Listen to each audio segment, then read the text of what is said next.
Somatic activity. It is very important for the client to start having some somatic experience with the new belief. So just like I said to you, their boundary is almost eliminated in that container, in that space that you share, and you're using what's coming up for you. Give them that same experience. So an experience could be, I did this today with a client. I was like, okay, close your eyes and create a bridge. Walk over the bridge. Where do you stop on the bridge? How are you? How old are you? What's going on? Where are you on your way to? Giving them this new imagination, this new reality anchored in time and space. This is also a good time to see where they're stuck in the story. So you could give the new belief a color, the old belief a color, and what happens if I merge both. So these somatic experiences, what does the color represent? The old belief color, the new belief color. Where do you feel that in your body? Can you breathe into that in wherever you're feeling it and see what happens? One of the things I do a lot when I work with clients with physical organ problems is have them take out energetically the organ, put it on the chair, talk to it, write a letter to it, let it breathe. What does the organ need? Put it back in the body. What do they feel with the new change? Okay, I'm almost done, but if you have to go, that's fine. The rest of the recording will be for you. So this is actually really important. So if you can stay, I would appreciate it, because this is really the reflection back to self. So this is for the coach. So in the Town and Country magazine, there were 2 articles that were written on coaching. One was why a health coach is 2020's spiritual guru, and how spiritual snobs became the new 1%. So the question I have for you is, and you can close your eyes and connect, or you can look at the list. What word as a health coach stands out for you when you embark on this profession?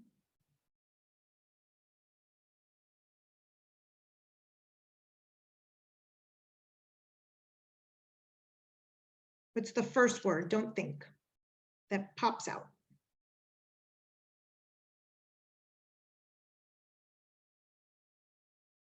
Anyone?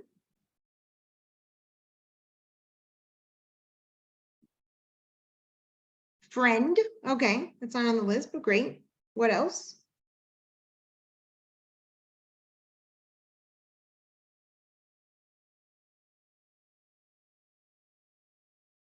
Healer, illuminator, healer, teacher and wounded warrior. Okay. And one more, co-creator. Okay. So I suspected healer would come up quite a bit. We use that word, wounded warrior too, right? We help others, we're the friend of others or the companion on their others because we can identify with the same pain point, right? So, and you could substitute healer here for any word, doesn't matter. It's typically healer is the answer. We are attracted to this field because we think we can heal another. The reality is that we don't heal anybody. I use the example of that video of that woman today who says, if you haven't been told today that you're worth it or you're enough, I'm here to tell you. Every client you see is a mirror of you. Every belief that's limited in them is puzzling you and your own nature. That is how we heal. That is what we can offer to the world. It's a very common thing where we put our wound onto the client and we make their success our success or their failure our failure. We violate boundaries. We violate the client coach relationship with this. So we must pay attention to this relationship, and that we stay on our side of the street, that we recognize that this is something that's mirroring and triggering in ourselves for us to look at, not put where they are or their thoughts on our thoughts onto them about what we think they need to be doing. It's a pitfall in the healing arts. This is just why we are attracted to this field. We all have a savior complex. So illuminator and co-creator and friend are really nice words, but at the root, this is what we're battling with. This is our nature. So the themes that appear in sessions indicate what you need to work through in yourself, and those will repeatedly show up until that lesson is integrated. I can tell what archetype is showing up for me to work on based on the clients that I have for the week or the month or the 3 months or the 3 years that I'm working on something. It's all reflexive back to me. I journal about it. I look at it. I take it in. I do my own work. But this is not you healing. This is not you helping another. This is a reflexive process of you looking at your own limiting beliefs, you looking at your own beliefs about your nature that puzzles you. And it's really, really important that we have this reflexive nature back. If not, according to the law of octaves, we stop the process. It starts with a circle and it ends with a circle. Therefore, the flow of all of it has to be completed back, and it's a reflexive process. If we don't do that, we're not helping necessarily, and we're surely not growing ourselves.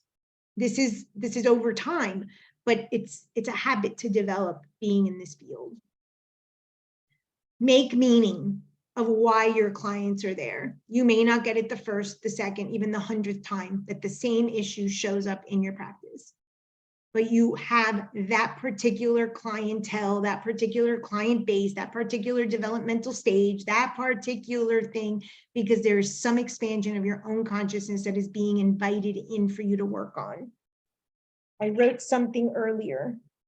When the new form, so the new problem, the new client, the new issue comes in, it is a relationship that you want to interact with. When it enters, whatever it is, you're on one of the extremes. Do your own work to bring yourself closer. Every single one of those clients is a mirror of you.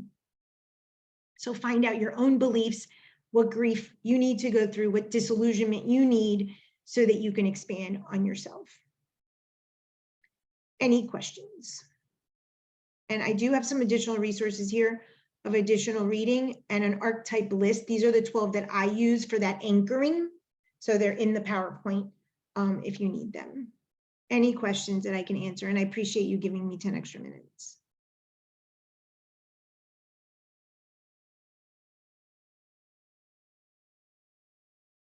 Nothing? Well, oh, I think I see something. Thank you, Carrie.